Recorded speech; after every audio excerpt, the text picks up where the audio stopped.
Bienvenidos estimados amigos, amigas, Gungams, Porks, Mandalorians, Otakus, Frikis, Bounty Hunters y otros seres del mundo de la ciencia ficción. Esta es la 13ª emisión de Mexicanos en San Diego Comic Con, un podcast sobre convenciones de cultura pop. Somos Hunter y Thor. En este episodio platicaremos sobre nuestra opinión de la película de The Rise of Skywalker. Esta es la el noveno episodio de la serie de Skywalker dentro de la saga y el mundo de Star Wars. Entonces, considerando que es un momento tan importante, no vamos a dedicarle uno sino dos episodios donde platicaremos cada uno de nuestros puntos de vista, nuestro review y posiblemente en el futuro hagamos un tercer episodio. Estos dos primeros episodios van a ser spoiler free, entonces bienvenidos. Nos ha sorprendido los comentarios de algunos escuchas jóvenes y otros más maduros respecto a su recién incursión en Star Wars, por lo que es importante comenzar este review en ubicar dónde es el episodio 9 en esta jornada de más de 40 años. Tras muchas luchas de poder para poder fondear su primer película, George Lucas logra en 1977 lanzar Star Wars bajo las dos condiciones que más defendió mientras negociaba con los estudios. La primera, conservar los derechos de las ventas de licencias, como eran las figuras, como eran las playeras. Y la segunda es tener el control creativo de sus películas, es decir, que no le impusieran si tenía que dibujar, hacer o modificar un modelo o el diálogo. Los siguientes 20 años permitieron la redefinición de la industria del cine en muchos aspectos, como fueron sonidos, efectos especiales, composición, distribución, licenciamiento. A mi punto de vista, George Lucas fue para el cine como los Beatles lo fueron para la industria musical. Este ciclo de 20 años termina justamente con el controvertido lanzamiento de la edición especial en 1997. Esta edición especial justamente retoma la trilogía clásica y comienza un ciclo de precuelas en las cuales de manera accidental creó George Lucas un involucramiento de parte de los fanáticos de la saga original. Estos fanáticos se pronuncian en contra de la visión de George Lucas de crear nuevos personajes o arreglar los detalles de la trilogía clásica que no le gustaban a George. Claro, George lo hacía aprovechando este gran beneficio que consiguió de negociar la libertad creativa, pero a los fans no les gustó. Es entonces que este grupo de fans que prefieren la trilogía clásica empiezan a hacer lanzamientos de publicaciones como el Phantom Edition o las versiones de especializadas, es decir, quitarle todos los personajes, quitarle todas las ediciones que había agregado George tanto a la trilogía clásica como a la nueva trilogía. Como resultado tenemos justamente ediciones de Phantom Menace, episodio 1, donde prácticamente se eliminan todas las escenas que son posibles de Jar Jar Binks. O tenemos unas reediciones donde toman las versiones de DVD, Blu-ray, Laserdisc, algunas de emisiones satelitales que hacen una mezcla para poder lograr una versión desespecializada donde hay detalles como que Han Solo dispara antes que Grievous. Son dos las aportaciones más relevantes de este ciclo. La primera son los avances tecnológicos y la masificación del uso de estas herramientas. Es decir, a partir de que empiezan estas ediciones, vemos que nosotros los fans tenemos esa capacidad de procesamiento y edición que claramente hubiera querido George Lucas tener en 1975-76, antes de lanzar la primera edición de Star Wars, y ahora está en manos de las personas. Y la segunda aportación es la apropiación de Star Wars. Esto es, aunque legalmente George Lucas es dueño de Star Wars, la realidad es que pasa a manos del pueblo. Ahora Star Wars es propiedad de la banda.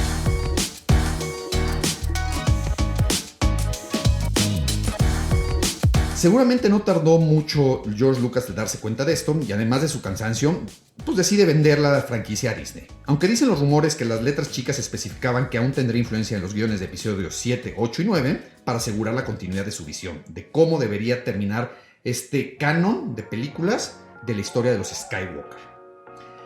Esta venta justamente nos introduce al tercer ciclo, que bajo la sombrilla de Disney se habla que a futuro se termina el modelo de trilogías y se dará paso a un modelo de películas aisladas, como fueron los spin-offs de Solo y Rogue One, que cabe aclarar, hay quienes lo consideran canon, hablando que hay entonces 11 películas canon y una serie de contenidos de universo expandido, como son las series de Rebels. Otra vez, con este cambio de dueño de Star Wars, es arrebatado de mano de los fans y ahora es propiedad de Disney, que claramente va a buscar hacer profit, hacer beneficios monetarios con su inversión. Tras esta no tan breve introducción, entramos al review de episodio 9. Después de los primeros trailers donde se ve a una Rey en el lado oscuro, descubrir su origen se convierte en la incógnita más importante en esta entrega. El problema es sumar esta incógnita, a las muchas más preguntas y líneas narrativas que se acumularon durante los episodios 7 y 8, dando como resultado un episodio 9 similar a la película de Solo, donde con un ritmo apurado se quieren resolver todas estas líneas narrativas, todas estas incógnitas que se fueron acumulando, y solo se logra de manera incompleta y confusa en algunas de ellas. Y en otras, simplemente es como si barrieran el polvo debajo de la alfombra y decidieran olvidarlo. Así es como Abrams, de una manera apresurada, en los primeros minutos va a resolver ese misterio de la voz del emperador que escuchamos en los trailers.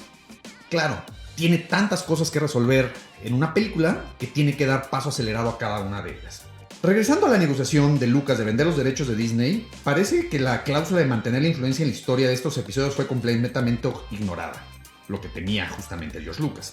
Pero lo que no se abandona es el método que describe Joseph Campbell y que inspiró a George Lucas en su libro El héroe de las 1000 caras. Y siguiendo al pie de la letra por Lucas, esta entrega de Abrams también lo cumple. En su obra, Joseph Campbell señala las coincidencias entre diversos mitos de teoría griega, china, latinoamericana, donde describe diferentes pasajes religiosos, leyendas, tradiciones y sueños, y cómo alrededor del mundo esa receta máquina siempre va a funcionar. Campbell describe justamente estas historias como el viaje de un héroe, donde empieza justamente con un reto o una misión que debe seguir y que primero debe abandonar voluntariamente su hogar, su cascarón, ¿no? Ese punto donde tiene un confort, y tiene que ir a aventurarse a un mundo lleno de amenazas y pruebas, con un objetivo épico muy claro. Ahora, para seguir estas aventuras debe cruzar un primer umbral donde encuentra un guardián que, con la ayuda de este guardián, justamente va a ir librando diferentes obstáculos que le van a ir dando la madurez, ¿no? Este guardián usualmente es representado por alguien de mayor edad.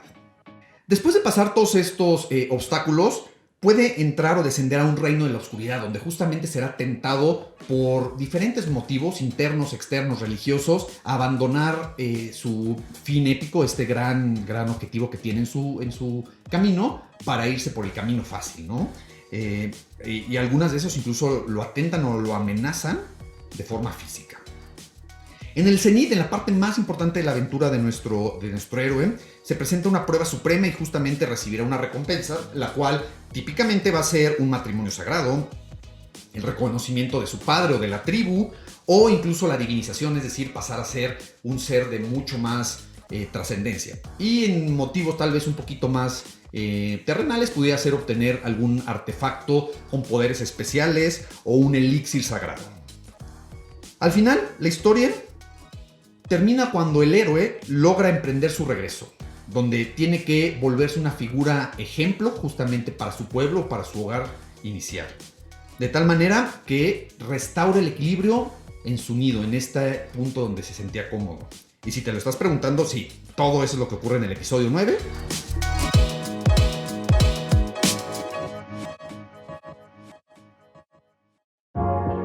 El hecho de conectar a Rey con Palpatine de la misma manera en cómo se conecta Luke con Vader, y muchas referencias a la trilogía clásica como la medalla de Chewie, o de repente alguna escena interna de entrenadores Jedi, o el famosísimo ajedrez dentro del halcón milenario, me suena que es aferrarse a esta memoria, esta nostalgia vintage, para justamente capturar a las generaciones anteriores, sin dejar a un lado y manteniendo atrapados también a las nuevas generaciones. Estos son esfuerzos desesperados de J.J. Abrams, que pues al final se pueden ver traducidos como una gratificación instantánea y plots rápidos preferidos por, personas que no son tan fanáticos de la saga.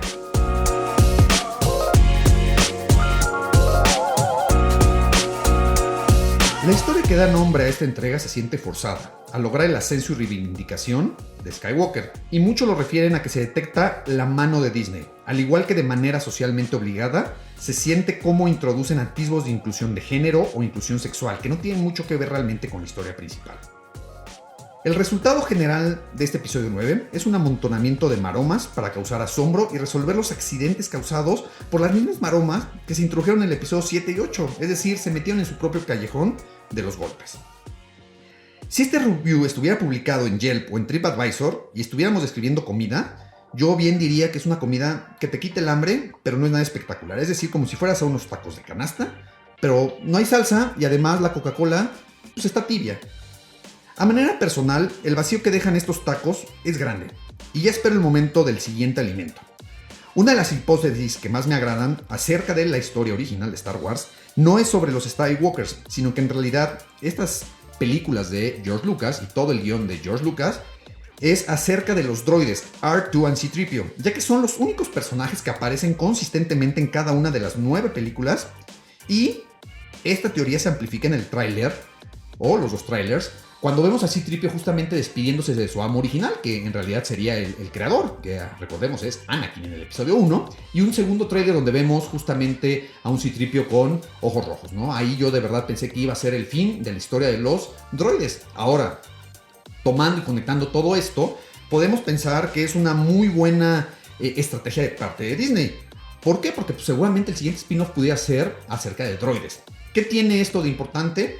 Pues bueno, los droides, al no ser personajes humanos, pues le permiten a Disney hacer una continuidad de las historias sin depender si el actor está vivo, muerto, enfermo o no, simplemente son droides. Entonces, pues esto le permitirá a Disney explotar mucho más su inversión que hicieron en la compra de la trilogía.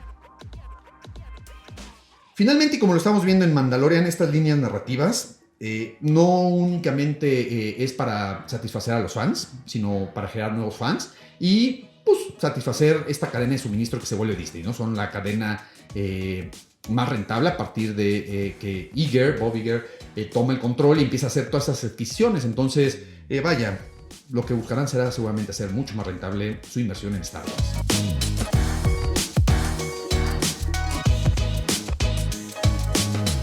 Oye, Thor, bueno, después de haberte escuchado con este rant bastante elocuente, cuéntame, ¿cuántas veces viste la película?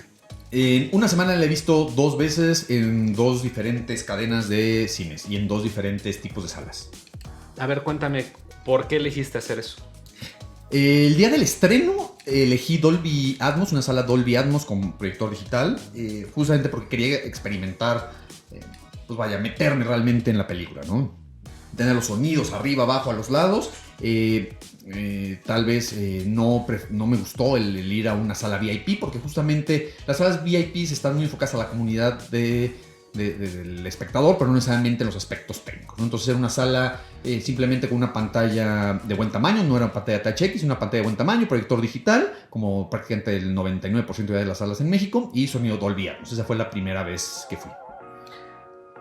¿No es la primera vez que vas a un estreno de Star Wars? No es la primera vez, exacto. ¿Qué notaste de diferente al inicio, en medio y al final?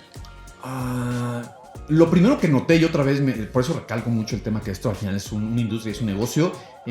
Había en ocasiones pasadas en esos estrenos de medianoche, noté que no había trailers. Es decir, el cine sabía que pues la gente va a esto y le metió un poquito de sabor justamente quitando los trailers y las introducciones, simplemente brincaban directo a la proyección de la película. Ahora sí había trailers, hubo pues vaya, filas interminables de palomitas. En cuestión técnica, ¿no? ¿Te tocaron palomitas? Me tocaron palomitas, la fila estuvo tremenda. A mí no me tocaron palomitas. A ti ya no te tocaron. ¿Qué es lo que vi en la primera cadena de cine que fui? En esa cadena no había ningún ítem en particular especial. En otros años, en otros releases, había algún, ya sabes, algún bote de palomitas, algunos vasos. No sé si les ganó las prisas y tal, no les llegaban o se acabaron para cuando yo llegué al frente de la fila, pero no vi ningún ítem coleccionable de parte de la dulcería, ¿no? Es lo que yo noté. ¿Qué tal el ambiente de la gente? Esa es la siguiente parte. O sea, dejando a un lado el tema de pues vaya, la cadena de cines y del tema técnico, la gente la vi bien, a secas. Noté una gran cantidad de personas con su pareja, la cual de repente, pues, qué padre, ¿no? Que compartas el fanatismo con tu pareja.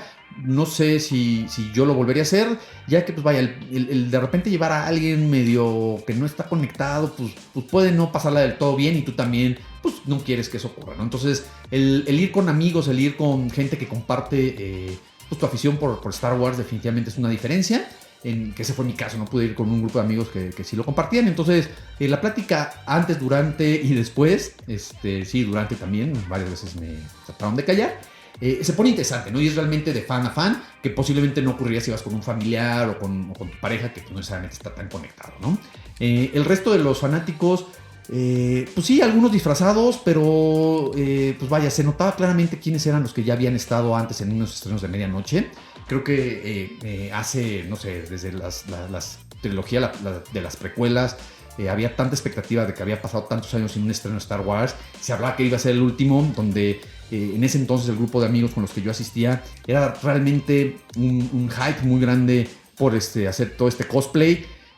Había muchas menos salas, entonces se concentraba el tema del estreno de medianoche en menos salas, entonces el nivel de geeks era mucho más alto. Creo que ahora se dispersa, prácticamente había salas pues en todo el país estrenándolas. Entonces estos geeks pues justamente se dispersaban y en cada sala pues sí veías tal vez algunos cuantos sables, algunos cuantos Sith, algunos cuantos Yodas o Ewoks, pero a diferencia de otros estrenos donde prácticamente el 90% de las personas iban con un tema de cosplay, ahora lo vi muy, muy diluido. Muy bien. Bueno, pues yo creo que con esto terminamos tu parte. Va a estar la siguiente parte de este episodio, que es la parte número 2. Por eso lo dividimos en 2 episodios. Va a estar llena de spoilers desde el minuto 1 hasta el último. Entonces los invitamos a pues seguirnos escuchando, ir al siguiente episodio, en el cual hablaremos ya con spoilers de qué fue lo que pasó con esta serie. Bye.